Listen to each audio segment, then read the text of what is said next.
Om Shanti. 7th October 2023. Baapdada Sakar Murli. In the essence, Baba says, sweet children, instead of allowing your intellects to wander here and there, remember the Father in the home.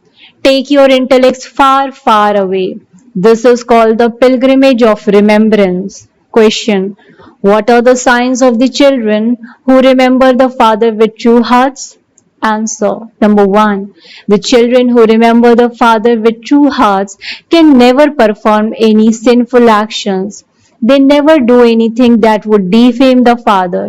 They have very good manners. Number two, they stay in remembrance even when eating their meals. They awaken from their sleep naturally at the right time.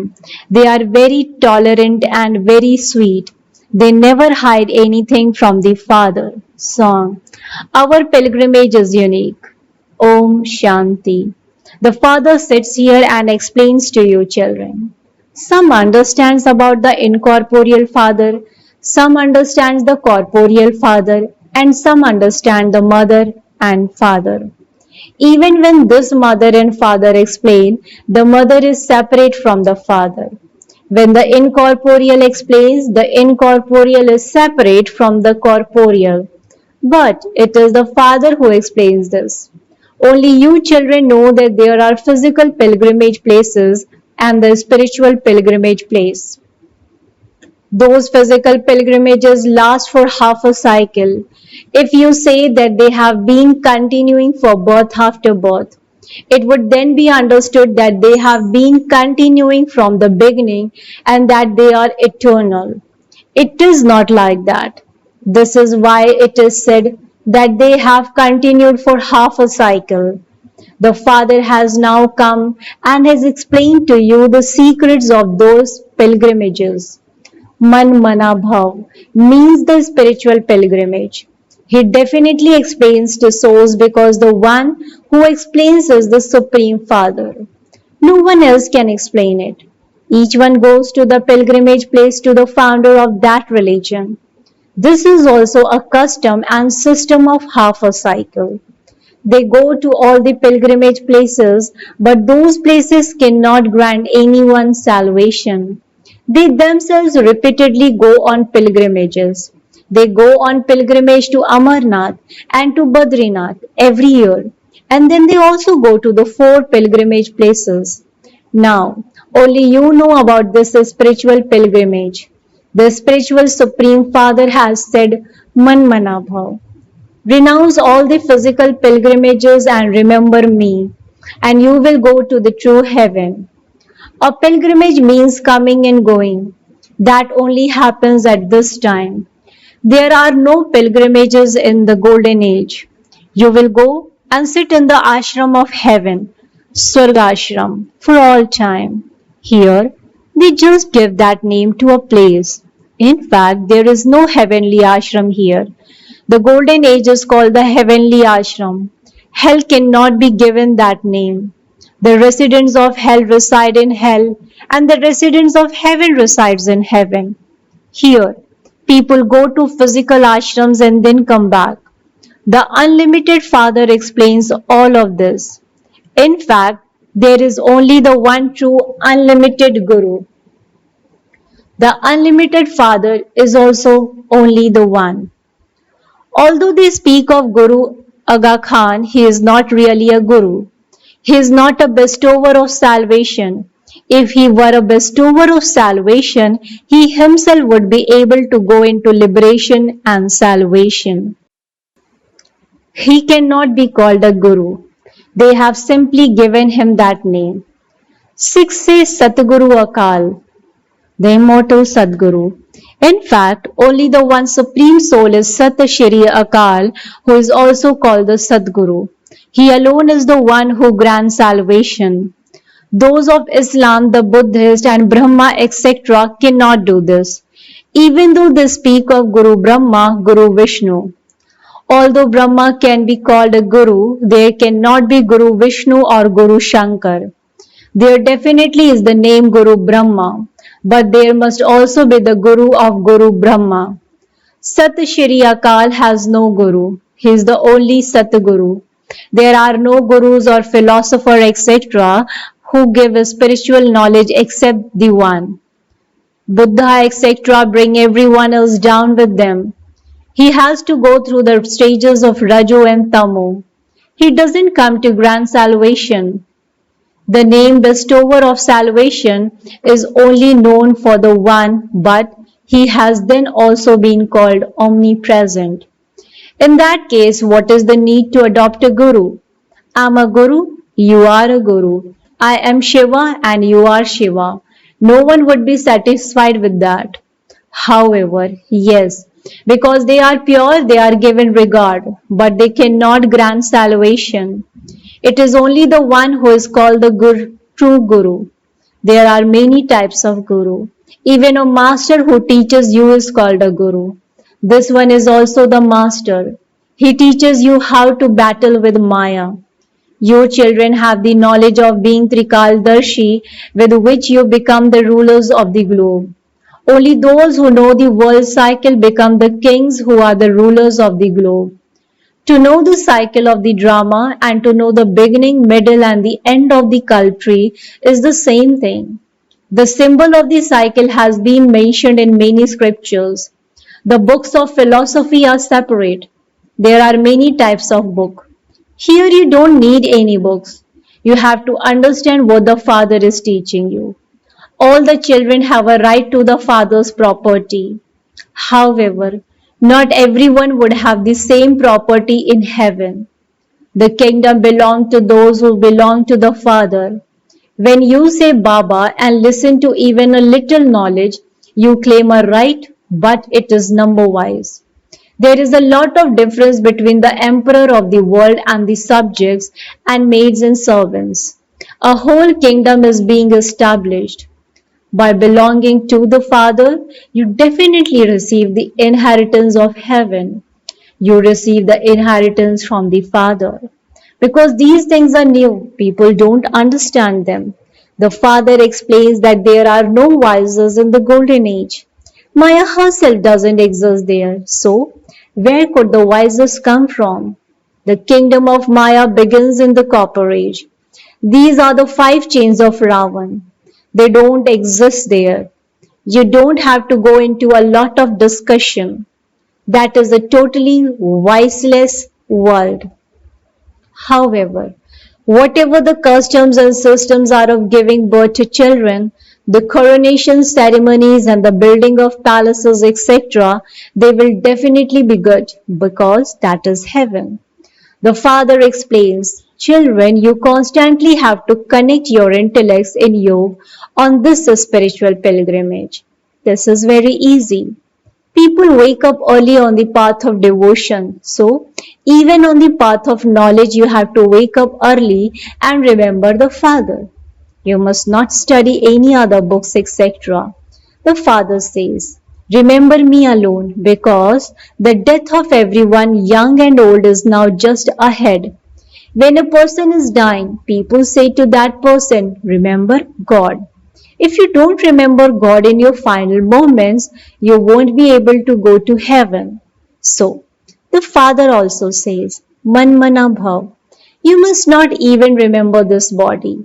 I, a soul, am an actor, a child of Shiv Baba. You have to stay in remembrance constantly. Generally, you wouldn't tell little children to remember God. Here you have to tell everyone because everyone has to go to the Father. You have to connect your intellects and yoke to the Father. You must not fight and quarrel with anyone. That is very damaging. When someone says something, just ignore it as though you haven't heard it. You should not create any opposition which would begin a fight. You have to be tolerant in every situation, and you also have to understand that the Father is the Father and also Dharamraj. If anything happens, simply report it to the Father. That would then reach Dharamraj anyway, and that person would be subject to punishment. The Father says, I give happiness. It is Dharamraj who causes sorrow, that is, gives punishment. I don't have a right to give punishment. You have to tell me and then Dharamraj will give the punishment. By telling Baba about it, you will become light because he is still the right hand. Those who defame the Sadguru cannot reach their destination. Only Dharamraj would pass judgment as to who is to be blamed. Nothing can remain hidden from him.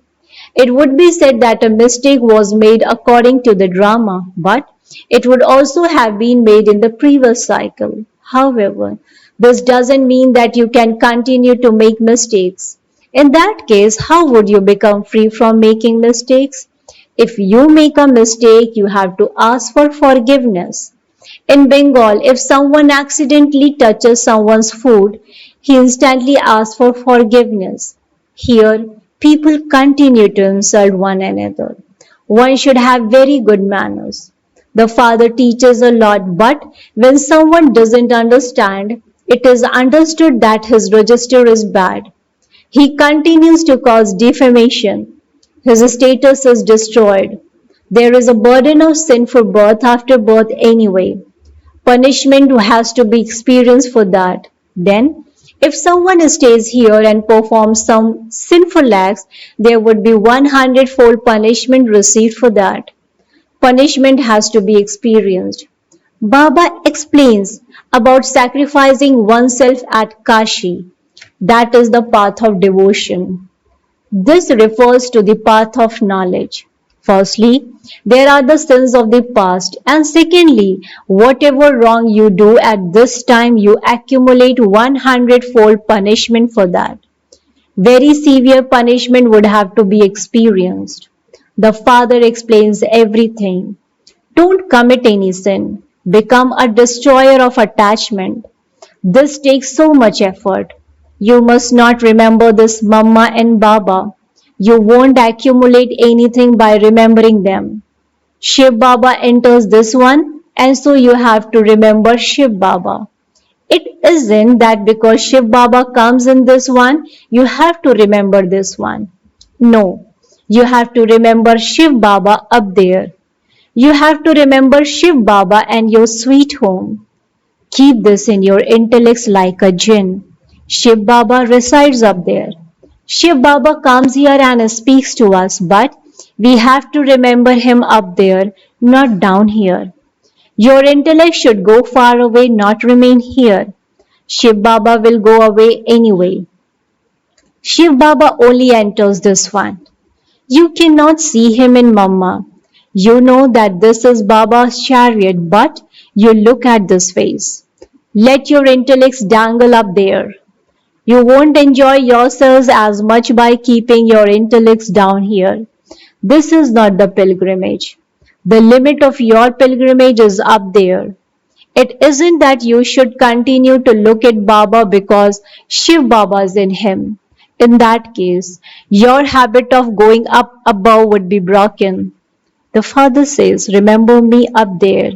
Connect your intellects in yoga there. Some foolish people, Buddhas, think that they should just sit here and continue to look at Baba. Oh, but you have to connect your intellects to the sweet home. Shiv Baba cannot constantly sit in this chariot. He simply comes here and does service. He takes his chariot, does service, and then leaves the chariot. One cannot always be riding a bull. So your intellect should remain up there. Baba comes, speaks a Murli, and then leaves. This one's intellect also remain up there. You should do it the right way. Otherwise, you will repeatedly fall off the track. That one is only here for a short time. If Shiv Baba were not him, why would you remember this one? Even this one can speak a Murli. Sometime he is in this one and sometime he is not. Sometimes he takes a rest, you have to remember him there. Sometimes Baba has the thought, according to the drama, I will go and speak the same Murli that I spoke on this day in the previous cycle. You can also say that you will claim as much inheritance from the Father as you did in the previous cycle. You definitely have to mention the name of Shiv Baba. However, no one would know how to say this. The father's name would definitely be remembered. You just have to give the father's introduction. It isn't that you just have to sit and look at this one. Baba has explained, remember Shiv Baba, otherwise sins will be committed. You constantly have to remember the Father, otherwise your sins will not be absolved. The destination is very high. This is not like going to your auntie's home. It shouldn't be that when you begin to take a meal, you remember Baba and then that's it, that you begin to eat just like that. No, you have to remember him the whole time you are eating. This requires effort. You cannot receive a high status just like that. This is why you can see that out of millions, only 8 jewels pass. The destination is very high. You have to become the masters of the world. This would not be in anyone's intellect. It wasn't even in this one's intellect. Just think about it. Who would receive 84 births? Definitely those who come first are Lakshmi and Narayan. These are all the things that you have to churn. The father explains, let your hands do the work while your heart stay in remembrance. You may continue to do your business, etc., but you constantly have to continue to remember the Father. This is your pilgrimage. You don't have to go on those pilgrimages and then come back. Many people go on pilgrimages, but it is now very dirty even there. There should never be a brothel at a pilgrimage place. Now there is so much corruption. There is not one master there. They quickly begin to insult one another. Today, someone may be a chief minister and tomorrow they would throw him out. They become slaves to Maya. They accumulate money and build houses, etc. They even steal to get wealth. You are now making preparation to go to heaven. You should only remember that. You also have to imbibe everything. You should write down each Murli and then revise it. You have a lot of time available. At night, you have a lot of time. Stay awake at night, and that habit will be instilled. The eyes of those who truly remember Baba will open naturally. Baba tells you his own experience of how he awakens naturally at night. Nowadays, people make so much extra effort to fall asleep. Yes, of course, the body gets tired by doing a lot of physical work. Look how old Baba's chariot is. Just think about it. Baba comes into the impure world and makes so much effort. He used to make so much effort on the path of devotion, and even now he makes so much effort. The body is impure and the world is also impure. Baba says, I have a lot of rest for half a cycle. I don't have to think about anything. I have to think a lot on the path of devotion. That is why the Father is remembered as the merciful one, the ocean of knowledge and the ocean of bliss. They praise him so much. That same Father is teaching us. No one else can teach us. Acha. To the sweetest, beloved, long lost and now found children, love, remembrance, and good morning from the mother, the father, Baapdada. The spiritual father says Namaste to the spiritual children. Spiritual children in return to the spiritual father says good morning, Namaste, Namaste, Namaste. Thank you so much, Baba. Essence for Dharana, point number 1. Don't oppose anyone. If someone says anything, just ignore it as though you haven't heard anything. You have to become tolerant. You must not have the Satguru defamed. Point number 2. You must not allow your register to be spoiled. If you make a mistake, tell the Father about it and ask for forgiveness. Instill the habit of remembering him up there. Blessing. May you increase your account of accumulation of the power of silence and have a right to an elevated status. May you increase your account of accumulation of the power of silence and have a right to an elevated status. Explanation to this. Just as the power of science makes a lot of impact at present and enables you to have temporary attainments, in the same way, increase your account of accumulation of the power of silence Accumulate power in yourself with the divine destiny of Father, for only then will you be able to give others what you have accumulated. Those who accumulate the power of silence and know the importance of drishti become those who have a right to an elevated status. A spiritual sparkle of happiness is visible on their faces. Slogan: Let natural attention be paid to yourself and you will not have any type of tension. Let natural attention be paid to yourself and you will not have any type of tension. Acha, Om Shanti, Om Shanti, Om Shanti.